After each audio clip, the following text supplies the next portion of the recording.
the Dead Sea Scrolls. In late 1946 or early 1947, three Bedouin teenagers were tending their goats and sheep near the ancient settlement of Qumran, located on the northwest shore of Dead Sea in what is now known as the West Bank. One of these young surfers tossed a rock into an opening on the side of a cliff and was surprised to hear a shattering sound. He and his companions later entered the cave and stumbled across a collection of large clay jars, 7 of which contained scrolls with writing on them.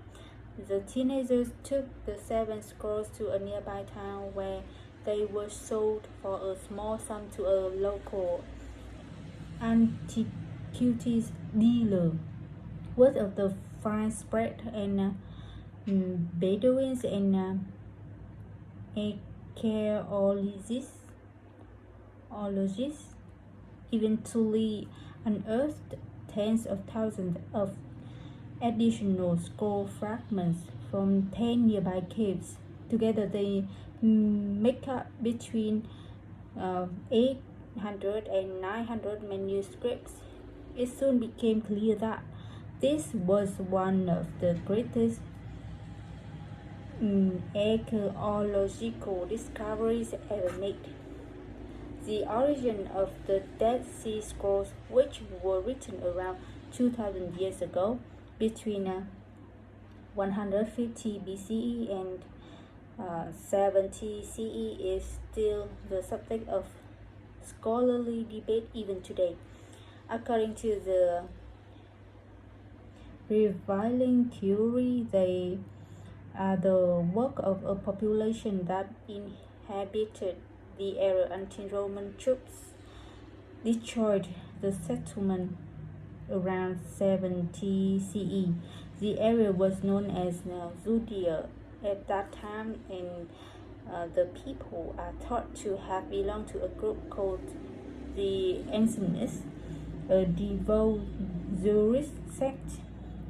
The majority of the texts on the Dead Sea Scrolls are in Hebrew, with some fragments written in an ancient version of its alphabet thought to have fallen out of use in the 5th century BCE. But there are other languages as well. Some scrolls are in Aramaic, the language spoken by many inhabitants of the region from the 6th century BCE to the siege of Jerusalem in 70 CE. In addition, several texts feature translations of the Hebrew Bible into Greek. The Dead Sea Scrolls include fragments from every book of the Old Testament of the Bible except for the book of Esther, the only entire book of the Hebrew Bible preserved. Among the manuscripts from Qumran is Isaiah.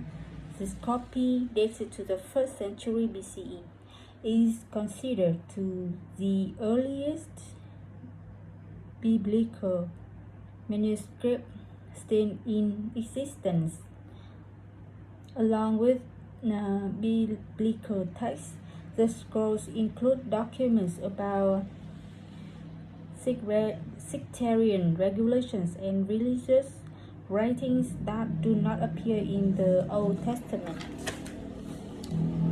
The writing on the Dead Sea Scrolls is mostly in black or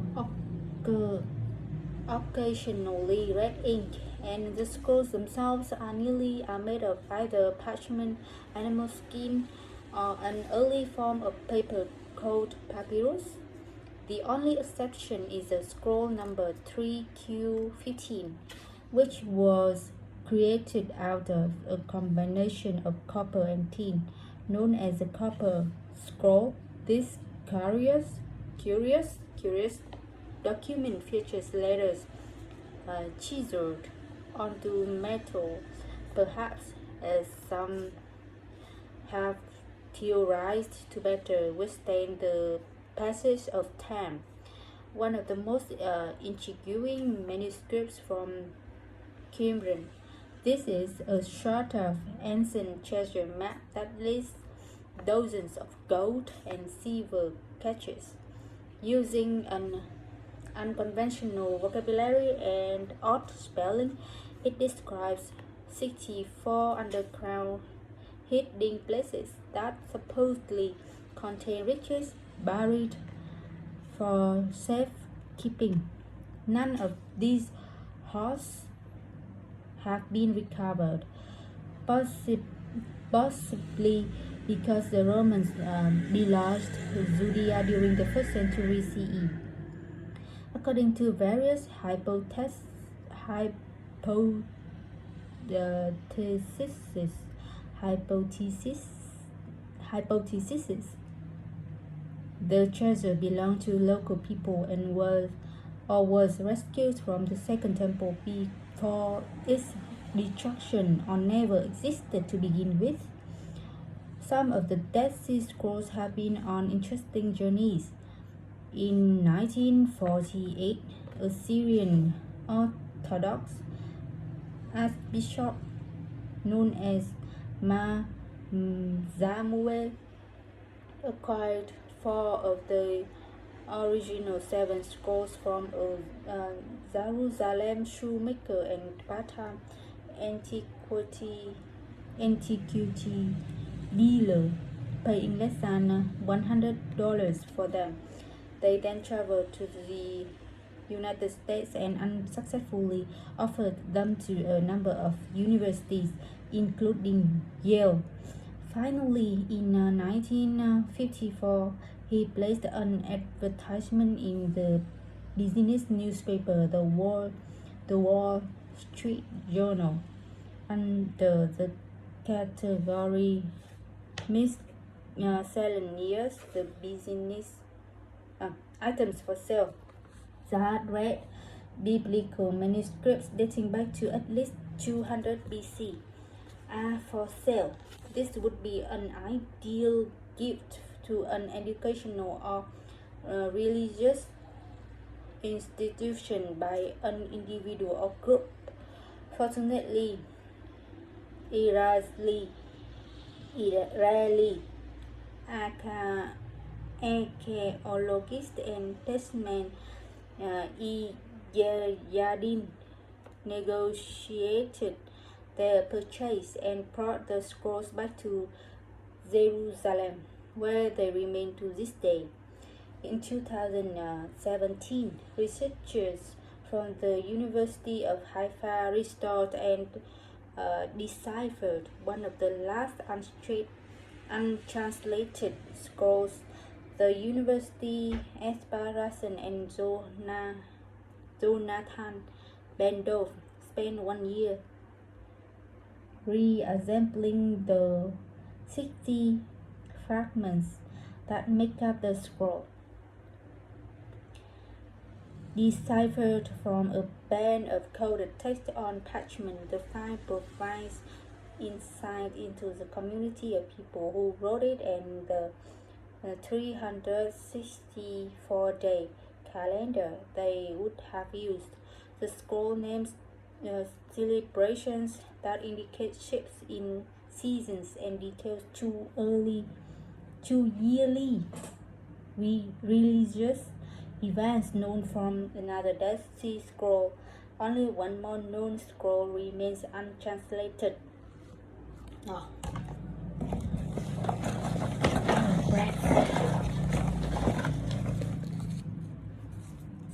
It's hard to practice. Wow. Is air pollution a serious problem in your country? Yes, definitely. We face a serious problem of air pollution. Every time we travel on roads, we need to cover our mouth and prevent from dust or harmful fumes. Is there a big gap between the pollution level in cities and in the countryside? Why? Yeah. There is a big gap between the pollution level in cities and in the countryside, especially in mega city like Hanoi. People have some health problems related to air pollution, but in countryside, people can enjoy fresh air, and they don't have to suffer some problems with their lungs or um, their nose their noses. And the reason, personally, I think the reason for this problem is that in big cities we use a lot of cars, and all transport means release harmful fumes, and we, the people who live in those cities, have to suffer from the air pollution. So the pollution level in cities is much more higher than in the countryside. How can the government encourage people to keep their city clean? Well,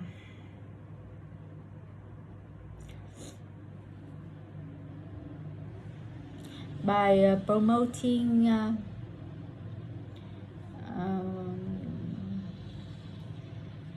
some public transportation, the government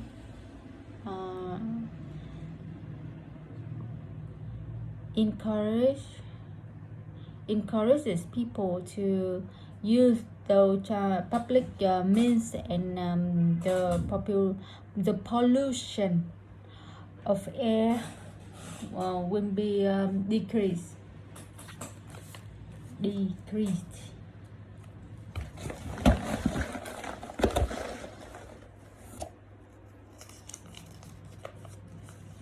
Describe something that you did with one or more people. You should say what it was, who you did it with, how long it took you to do this, and explain why you did it with one or more people.